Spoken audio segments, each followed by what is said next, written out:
Awalnya hanya bercanda. Kata-kata kasar dilontarkan untuk melepas lelah setelah perjalanan panjang menuju puncak Gunung Gede. Tidak ada niat menantang apapun, hanya tawa dan suara lantang yang memecah udara tipis di ketinggian. Tapi sejak kalimat itu terucap, suasana berubah perlahan. Angin berhenti, suara tawa terdengar asing di telinga kami sendiri. Seorang dari kami berkata seolah ada yang berdiri di belakangnya. Padahal kami semua menghadap ke arah yang sama.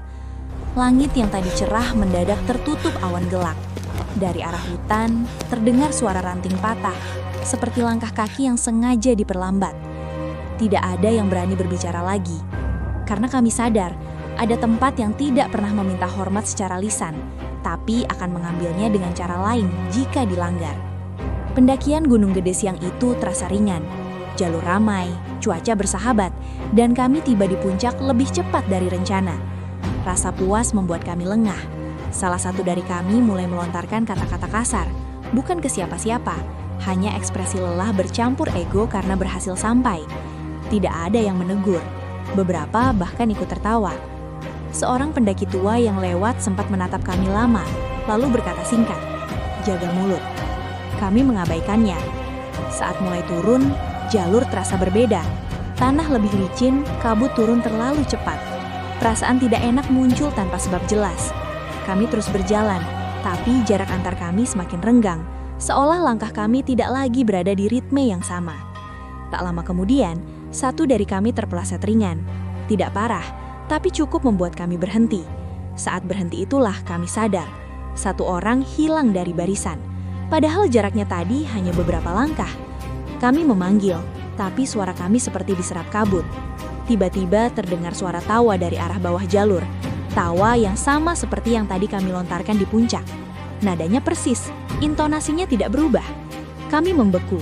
Suara itu memanggil kami untuk turun ke arah yang salah. Ketika kami menolak dan memilih jalur utama, salah satu dari kami mulai muntah tanpa sebab. Tubuhnya gemetar, mulutnya mengulang kata-kata kasar yang sama, tanpa bisa dihentikan. Seolah ada yang mengingatkan dengan caranya sendiri.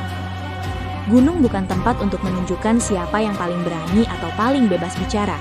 Ada etika yang tidak tertulis tapi selalu ditegakkan. Kata-kata bukan sekedar suara, melainkan sikap. Ketika dilontarkan sembarangan di tempat yang sakral, kata itu bisa kembali dalam bentuk lain. Teman kami yang hilang tidak pernah ditemukan. Pencarian berhari-hari hanya menemukan jaketnya tergantung rapi di dahan pohon, bersih tanpa sobekan, seolah ia pergi tanpa perlawanan. Sejak saat itu kami mengerti bahwa menghormati gunung bukan soal percaya atau tidak percaya pada hal mistis, tapi soal tahu diri. Ada tempat yang tidak membutuhkan pembuktian, hanya kepatuhan. Cerita ini adalah pengingat keras bagi siapapun yang menganggap pendakian hanya soal fisik dan logistik. Jaga sikap, jaga ucapan, dan jangan merasa lebih tinggi dari tempat yang sedang kamu pijak. Tanpa Jejak menghadirkan kisah-kisah nyata yang sering dianggap sepele, sampai akhirnya menelan korban. Dengan menonton dan membagikan cerita ini, kamu ikut menyebarkan peringatan agar tidak ada lagi yang hilang karena kesombongan kecil.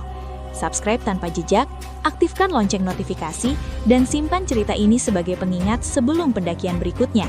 Karena di gunung, yang paling cepat diambil bukan yang paling lemah, tapi yang paling lupa diri.